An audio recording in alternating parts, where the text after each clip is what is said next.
somewhere in a far-off land, at the edge of an enchanted forest, is a special place.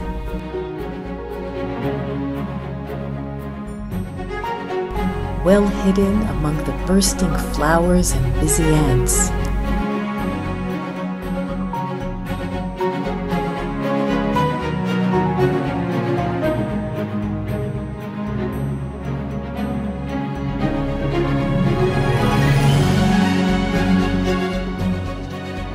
a brave little girl heard of this place, and she set her heart to find it. She searched and searched behind every tree, behind every flower, and behind every blade of grass as she followed the maze in the deep forest. She knew she was getting closer. She could hear the whispers of the past. She could almost feel the magic. Her heart pulled her left, and her heart pulled her right, until finally she could feel she was getting closer. A place in the heart of the living, a place in the heart of the world, a place which would show her the secrets of life, a place in the heart of her soul.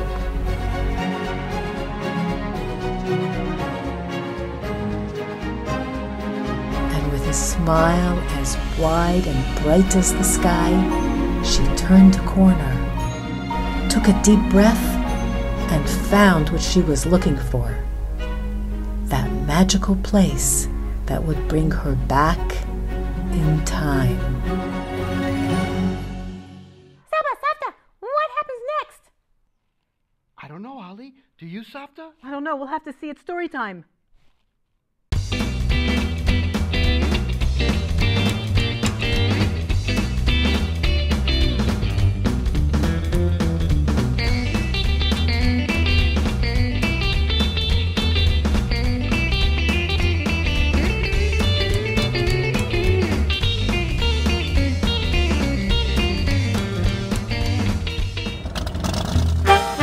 For our next adventure, Saba, Safta, Ollie, and the rest of the family packed up the car and headed north to Nir David in the Beit Shan Valley.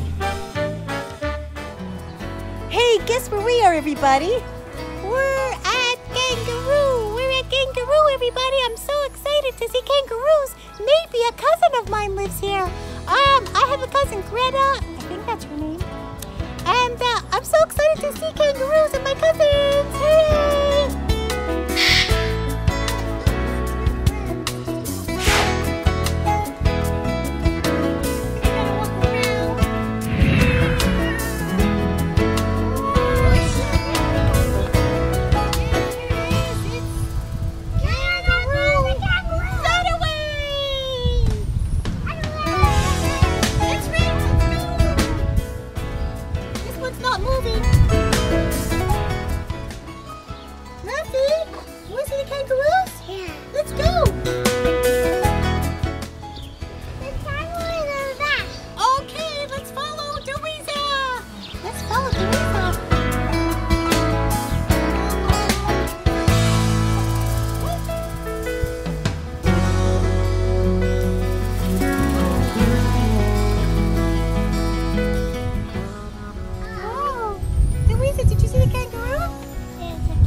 Oh, the baby kangaroo. Look how much he likes it. Oh, can you tell us what the food is made from? Yeah, it's nutritious vitamins and nutritious vitamins? yeah. Vitamins taste yucky to me. Yuck. The kangaroos like it. They like vitamins? Yeah. Oh, they're so different from people. Look how cute they are. They're so little. Where are these kangaroos from? From Australia. Australia, that's very far. Yeah. Wow, this guy got some Right. serious ribs. Do they like Israel? Yeah, of course. Do they speak English? Or Australian? Or Australian, Hebrew, and English. Hebrew? Yeah. Did they go to Ulpan? הם עולים חדשים? Ulpan? Did they go to Ulpan to learn Hebrew? Of course. Ulpan is a special school where you can learn how to speak Hebrew. And I also went to Ulpan. Hi, my name is Ollie. Will you ask me a question? Okay, well, let me think about this one. Oh boy, this is really hard. Ani? Ken? He's min? He's mant? Oh. He's Monty? Oh, I got it right. Oh, I'm so happy. Oh, thank you so much. Thank you. Oh, thank you. You're all very kind. This is my first day here. I'm very nervous.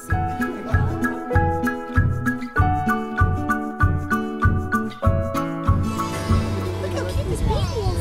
Do they like it here? Good job, Elisa. Oh, you're so cute. That feel funny? You want to do it again? Baby kangaroo. You have to wash your hands when you're done. Little kangaroo. You want to do it again? Yeah. The baby. You want to take pictures of them? Do kangaroos bite? Sometimes, but not on purpose. When they try to get the food, sometimes they use the tongue, Yeah. but sometimes they use the teeth too. It doesn't hurt, but you can feel it. Do they have sharp teeth? Yeah, for cutting roots, Oh, and those nails are for finding them. that's why they have sharp nails. Yeah, So, when they're not eating vitamin pills, what food do they eat in the forest where they live? vegetables and fruits. Vegetables? That's very healthy. Yeah, What kind of vegetables? apples, mainly roots. Apples and roots? Yeah, I like apples, but I don't think I like roots. me too. Yeah. We can agree on that. Oh, you tame? What? Do you tame them? It's when they are born, they get used to us. So it's not taming. It's more of a lifestyle. Kangaroo lifestyle. What a great idea for a magazine. Were all these kangaroos born here? Yeah, Oh, Israeli kangaroos. they really are Israeli. הם לא עולים חדשים. שלום, שלום. איך קוראים לך? Do they have names? Yeah, but I don't know each kangaroo's name. Oh, I you know have so like many. 3. We have 60 kangaroos here. That's a lot. Yeah, And some have names? yeah, of course. They look like they're on vacation. Yeah, Just they're kind of lying around in the sun. I like lying around in the sun. night animals. Night. Yeah, Why so do they they sleep. up? They sleep in the day, and when the night comes, they jump and play with their friends. Really? Yeah, but in the day they sleep. Can I come at night? Yeah, of course. You open at night? You close at 4. You leave us out. When all the fun starts to happen, I'll have to sneak in here. If you look very closely at the kangaroo's feet, you'll notice they don't have split hooves. They also don't chew their cud when they eat. So that means that kangaroos are not animals that are kosher.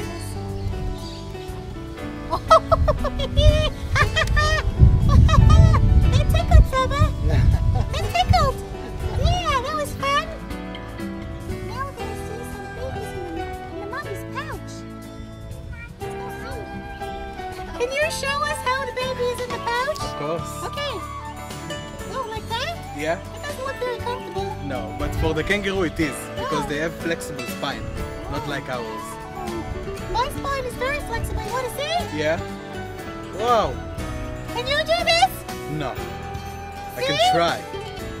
See? I'm an You are better ostrich. than me. See the baby in the tummy? You see the feet and the head sticking out? Ollie, would you like to learn a new word? Yes, Safta. The word is marsupial. Kangaroos are animals known as marsupials, which means they have a pouch.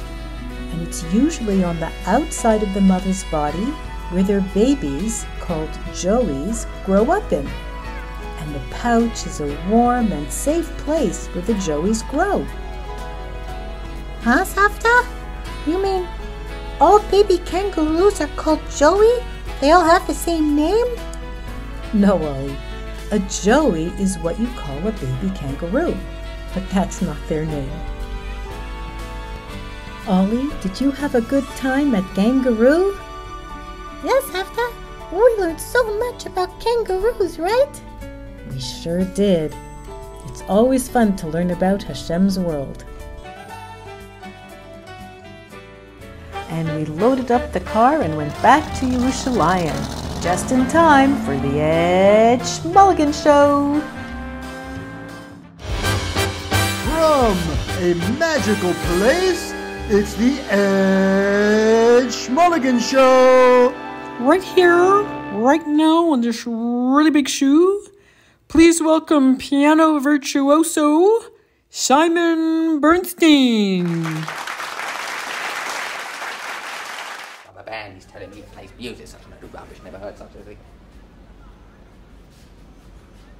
Hello, who are you?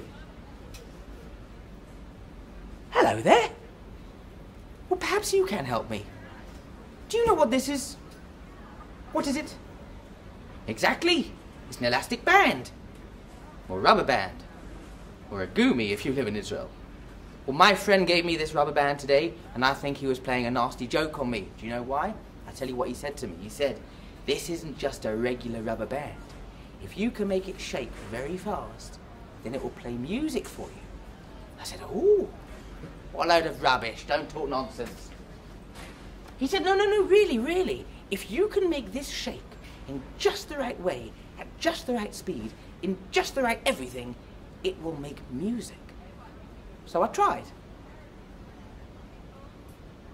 It didn't work, because it's a rubber band, it's not a piano or something. I think he was having me on. I want to go right up to him and flick him on his nose like this. Did you hear that? Did you hear that? Did you hear that? It does make music. Oh, I pulled it tighter. It got higher. And higher. And higher. And higher. Ow! What are you laughing at? That hurt. But he was right, wasn't he? That's amazing. Do you know, this might help us understand something else. But you better come with me. I'll show you.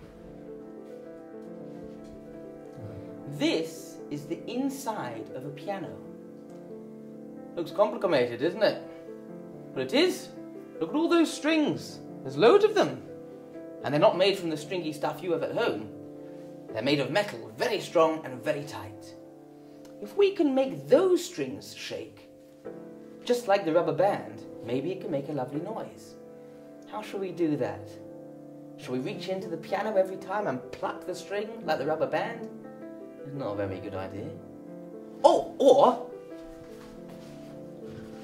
we could take a hammer and smash the strings. Not such a big one, and maybe a bit softer. And you know, that's exactly what happens.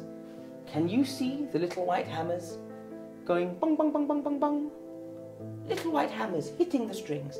It makes them shake, and all of a sudden, you have a beautiful sound coming out of your piano.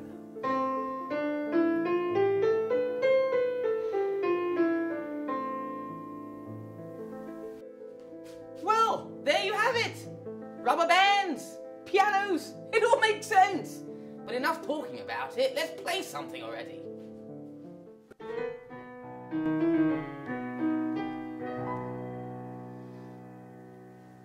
There was a man who lived in the moon.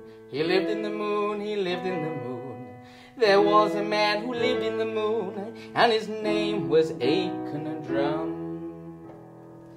And he played upon a ladle, a ladle, a ladle. He played upon a ladle, and his name was Acon second drum. And his hair was made of spaghetti, spaghetti, spaghetti. His hair was made of spaghetti, and his name was second drum. And he played upon a ladle, a ladle, a ladle. He played upon a ladle, and his name was second drum. And his teeth were made of marshmallows, of marshmallows, of marshmallows. His teeth were made of marshmallows, his name was second drum. And he played upon a ladle, a ladle, a ladle. He played upon a ladle, and his name was second drum. And his nose was made of bananas, bananas, bananas. His nose was made of bananas, and his name was second drum. And he played upon a ladle, a ladle, a ladle. And he played upon a ladle, his name was second drum. And his lungs were made of bagpipes, of bagpipes, of bagpipes. His lungs were made of bagpipes, and his name was second drum. And he played upon a ladle, a ladle, a ladle. And he played upon a ladle, and his name was second drum. And his eyes were made of ping pong balls, of ping pong balls, of ping pong balls. His eyes were made of ping pong balls, and his name was second drum. And he played upon a ladle, a ladle, a ladle. And he played upon a ladle, and his name was second drum. And his fingers were made of the water pistols, of water pistols, of water pistols. The fingers were made of water pistols, and his name was second drum. And he played upon a ladle, a ladle, a ladle. And he played upon a ladle, and his name was second drum. But his heart was made of gold, of gold, of gold. Yes, his heart was made of gold. And his name was Achan a Drum. So we have this man who lived on the moon and played upon a ladle. And his hair was made of spaghetti, and his nose was made of bananas, and his teeth were made of mushrooms, and his lungs were made of bagpipes, his eyes were made of ping pong balls, his fingers were made of water pistols, his heart was made of gold. Played upon a ladle, they played upon a ladle, a ladle, a ladle, they played upon a ladle. And his name was Achan, for goodness sake, his name was Achan a Drum.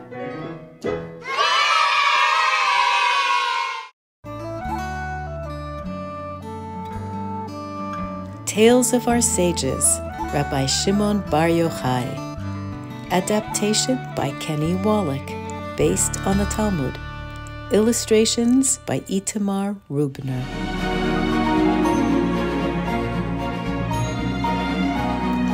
When we left off our story, our little girl was about to find that special place that would bring her back in time.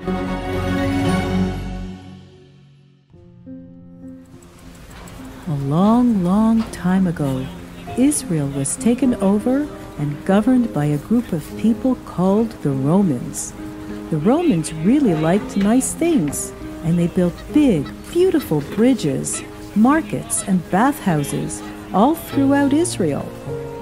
One day, a group of great rabbis were admiring these beautiful things that the Romans had built.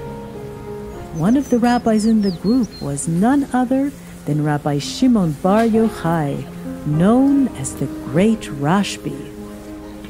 Unlike the other rabbis, the Rashbi did not like the things the Romans had built. "How great are these bridges!" one of the rabbis exclaimed. "But they were only built to collect toll money," argued the Rashbi. "How great are these bathhouses!"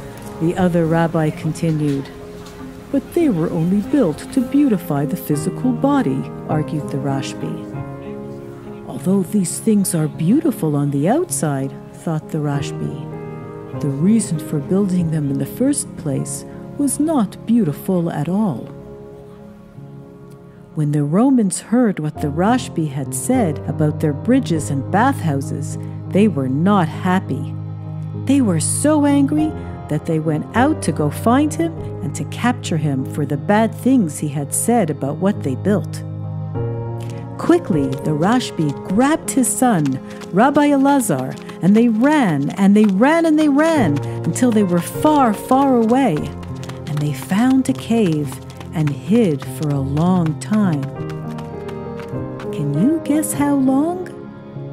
More than one day, more than 1 month, more than 1 year, more than 5 years. The Rashbi and his son hid in the cave for 12 whole years.